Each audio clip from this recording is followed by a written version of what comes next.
Hi, welcome to PCMag Live. I'm Jill Duffy here with Max Eddy today, and we have some exciting news from Amazon. Amazon has just released a video sort of teasing a product that is going to be coming out on June 18th. Now in this video you can't actually see the product, but we have a pretty good idea that it's going to be a phone. Yeah, in the whole video everything is being held just out of camera view and everyone's sort of looking down at it and they're saying weird things like, oh, it's moving along with me, hinting at possibly a 3D interface or something crazy that we haven't even thought of yet.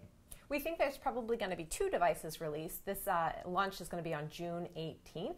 And one other interesting thing about it is that anybody can apply to go to be at this launch event.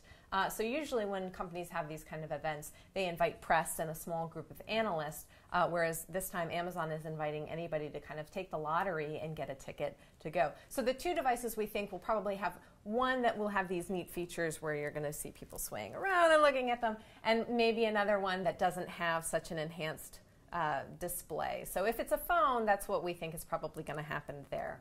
Personally, I'm hoping for a Magic Eye interface, but that's What do you just mean me. by that? Well, you remember the old Magic Eyes where you stand there and you go cross-eyed and something pops out? Oh, and you have to see the sailboat? Yeah, yeah, I know. Yeah, it'll be great. Yeah. In other news today is the 1-year anniversary of the Snowden leaks. Max, you write a lot about security. I do, and it was 1 year ago today that The Guardian started running their stories based on the leaks from Edward Snowden, who of course revealed the scope of the NSA's foreign and domestic surveillance operations. Really, it's fascinating to me that we're still talking about it a year later. These security stories don't usually last, but the leaks just keep on coming. We've heard that there's going to be thousands more documents coming in future months and years. But the big thing here for me is that this forced people to look at the legal framework for domestic and international spying. Everything that the NSA did, I will remind you, is completely legal. So it's forcing people to really think about what we want and what we're okay with. These anniversaries really don't have very much meaning to, celebrate 1 year, but it does give us a chance to look in hindsight back at what's happened and think about that big picture. Yeah, I was really surprised that you were stuck on well, not surprised that you were stuck on it, but surprised that, yes, everything that's come to light has had some legal framework around it, and I think that's really what's important here. There is one group celebrating a 1-year anniversary, and that is the Fight for the Future organization, which is encouraging you to reset the net. You can go out, you can look at their website and learn about how to encrypt your communications. And on that note, we have lots and lots of reviews of software that lets you encrypt your communications, stuff like Redphone, TextSecure, and just spruce up your security in general with LastPass Dashlines and tons of other stuff. So be sure to take a look for those reviews.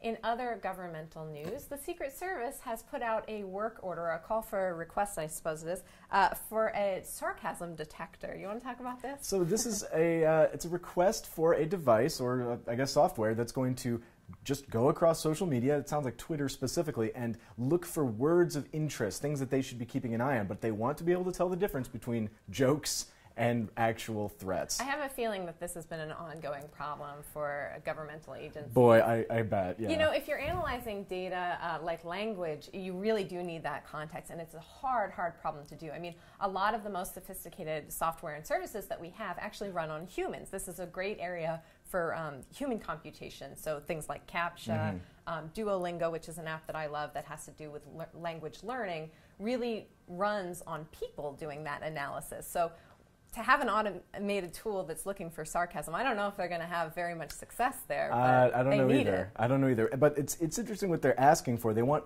in addition to finding out what's sarcastic and what's not, they want the functionality to send messages to those users, maybe to warn them that, like, hey, the Secret Service is watching what you're saying. You're being flagged because you're making some inappropriate jokes. Just like you can't make a joke about bombs at an airport, maybe you need to be careful about what you say on Twitter. I don't know if you should have to be careful, but it may cause some flags. And so you were saying this sounds like a surveillance tool more. It does sound like a surveillance tool. I mean, it's hard to say that it's anything but a surveillance tool, but since all this stuff is in the public eye, is this really is it really a problem?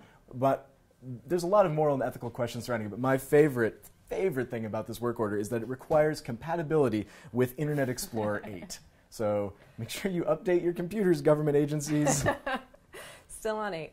Okay, so we have a reader question. This is actually a very common reader question that we get, Max and I in particular, because we review a lot of apps. So we have small app developers always writing to us saying, how do we get our app reviewed on PCMag or highlighted on App Scout? How do you like to be pitched those stories? I mean, it's all sorts of different ways. I do a lot of face-to-face meetings, so I can sort of get a feel for what the company is trying to do and get a better idea of what their app is all about. But Twitter pitches work great for me, actually. Yeah, having a 140-character limit, tell me exactly what your app is, tell me the name of it, how much does it cost, where can I download it. That's about all the information we need. An elevator pitch, really. Yeah, and if you're going to email us, appscout@pcmag.com is the email address that works the best. Again, same thing there. Tell us the name of the app, where we can get it, how much it costs, what does it do.